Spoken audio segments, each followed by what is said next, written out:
విద్యాశాఖ అధికారి పర్యవేక్షణలో చాలా అద్భుతంగా మనం చేసుకుంటున్నాం. వారి నాయకత్వం లోపల మనం చాలా ముందుకు పోతున్నాం.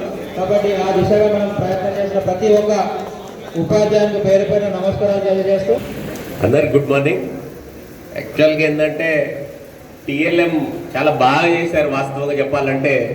కానీ స్టేట్ లెవెల్కి వెళ్ళేటప్పటికి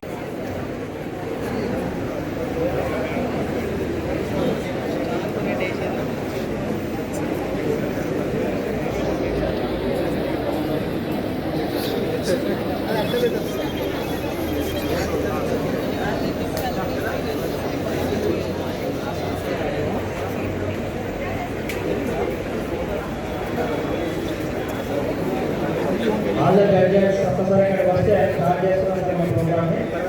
అందరూ పార్టిసిపేట్ రెడీగా ఉండండి. Each and everything will be judged by judges. So be ready. Yes SRPs, నలుగురు ఎస్ఆర్పిస్ అభయ్ రాజ్, జయన్, మహేష్, విజయ్ చెప్పేసుకొని ఆన్లైన్ మాత్రమే ఎక్స్ప్లెయిన్ చేయండి. మన క్వశ్చన్స్ అడుగుతారు, అడిగిన దానికి ఆన్సర్స్ చెప్పండి. ఉన్న దాంట్లో బెస్ట్ చేయాలండి. బాగా చూడండి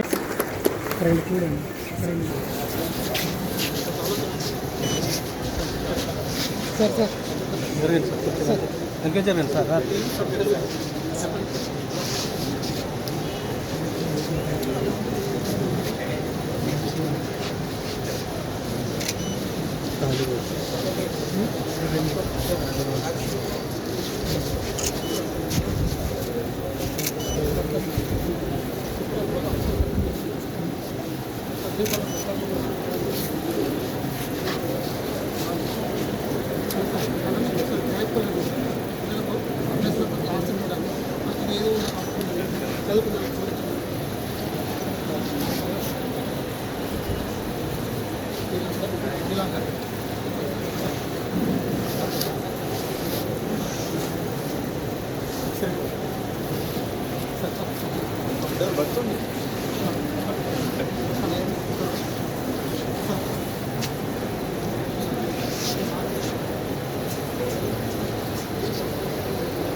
ప్రథమ స్థానంలోకి తీసుకెళ్ళడానికి మా టీచర్లు కూడా అందరూ ముందుకు వస్తున్నారు. తప్పకుండా హాస్పిటలైజ్ అయితే తప్పకుండా వచ్చే విధంగా ముందుకు తీసుకెళ్తాం.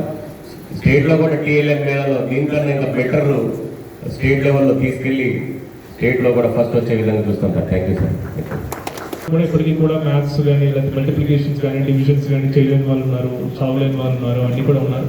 సో వాళ్ళకి ఇప్పుడు బాగా చదువుకునే వాడికి కొద్దిగా ఆటలా ఉంటుంది. బట్ ఏమి రాని వాడికి కొద్దిగా ఇంట్రెస్ట్ కల్పించగలిగితే మనం ఈ ఏదైతే ఎయిడ్స్ లెర్నింగ్ సంబంధించి మనం ఎయిడ్స్ అండ్ ఇట్లా వాడుతూ ఉన్నామో, సో ఏమీ రాని వాడికి అప్పటిదాకా ఏమీ చదవడానికి మనం ఇలాంటి టెక్నిక్ ద్వారా ఇంట్రెస్ట్ కలిగించి వాళ్ళ ఎడ్యుకేషన్లో తీసుకెళ్ళగలిగితే దాన్ని it will be huge helpful. And ఇలాంటివి కూడా మనకి అది దట్ ఇస్ ద పర్పస్. ఇప్పుడు మీరు నార్మల్గా క్లాస్లో టేబుల్స్ మీద చెప్పేసి బోర్డు మీద చెప్పేసినా కూడా 30-40% ఆటోమేటిక్గా క్యాచ్ చేసి వాళ్ళు ఆటోమేటిక్గా చేయగలుగుతారు. అంతా కూడా ఎవరైతే లాస్ట్ బెంచర్స్ ఉన్నారో, లాస్ట్ బెంచర్స్లో ఎవరైతే మనం ఇంకా చేయలేకపోతా ఉన్నామో, వాళ్ళు నార్మల్ ట్రెడిషనల్ టీచింగ్ ప్రకారం వాళ్ళు ఎవరైతే క్యాచ్అప్ చేయలేకపోతున్నారో వాళ్ళ కోసం ఇవన్నీ చేస్తూ ఉంటాం. ఏ క్లాస్కి వెళ్ళినా కూడా 25%, 30% స్టూడెంట్స్ ఈ కేటగిరీలో ఉన్న వాళ్ళే నాకు కనిపిస్తూ ఉంటారు. So I request all teachers, ఇక్కడ హెచ్ఎంస్ ఉంటే హెచ్ఎంస్, ఎంఈఓస్ ఉంటే ఎంఈఓస్ కూడా ఇక్కడ ఏవైతే మనకి బెస్ట్ మోడల్స్ ఉన్నాయో, లేకపోతే మనకి ఎక్కువగా హెల్ప్ అయ్యే మోడల్స్ ఉన్నాయో మీ మండల్స్లో మీ స్కూల్స్లో కూడా ఇంప్లిమెంట్ చేసి ప్రతి క్లాస్లో కూడా ఇంప్లిమెంట్ చేయండి. బట్ మన టార్గెట్ పాపులేషన్ ఫస్ట్ బెంచ్లో కూర్చొని, ఫస్ట్ 3-4 బెంచ్లో కూర్చొని మనం అడిగినట్టు ఆన్సర్ చెప్పేవాళ్ళు కాదు. లాస్ట్ బెంచ్లో కూర్చొని మీరు ఏం చెప్తున్నారో, వాళ్ళు ఏం వింటున్నారో మీకు వాళ్ళకి సంబంధం లేకుండా వాళ్ళు వేరే ప్రపంచంలో ఉంటారు. ఏ క్లాస్కి వెళ్ళినా కూడా వాళ్ళు మన టార్గెట్. వాళ్ళు మనం ఈ ప్రపంచంలో తీసుకొచ్చి ఈ ఆటల ద్వారా, ఈ బొమ్మల ద్వారా ఇంట్రెస్ట్ కలిగించేసి దీని ద్వారా వాళ్ళ ఎడ్యుకేషన్ సైడ్ బేసిక్స్ కోసం అట్లీస్ట్ బేసిక్ మల్టిప్లికేషన్స్ కానీ, డివిజన్స్ కానీ, ఎడిషన్స్ కానీ, లేకపోతే ఇవన్నీ కూడా డైవర్ట్ చేయడం అని ఈ పర్పస్ కింద మనం యూజ్ చేసుకుంటే అట్లీస్ట్ మనం వాళ్ళని హెల్ప్ చేయగలిగిన వాళ్ళం. సో అలాగా అన్ని మోడల్స్ కూడా అన్ని స్కూల్స్లో పార్టిసిపేట్ చేసి వాళ్ళని అందరూ ఇంప్లిమెంట్ చేయాలని కోరుకుంటూ డిఓ గారికి అవకాశం ఇచ్చాను. అనేది కూడా థ్యాంక్ యూ. అండ్ మీకు నెక్స్ట్ స్టేట్ లెవెల్ ఈవెంట్స్ అనేవి కూడా all the best. Thank you.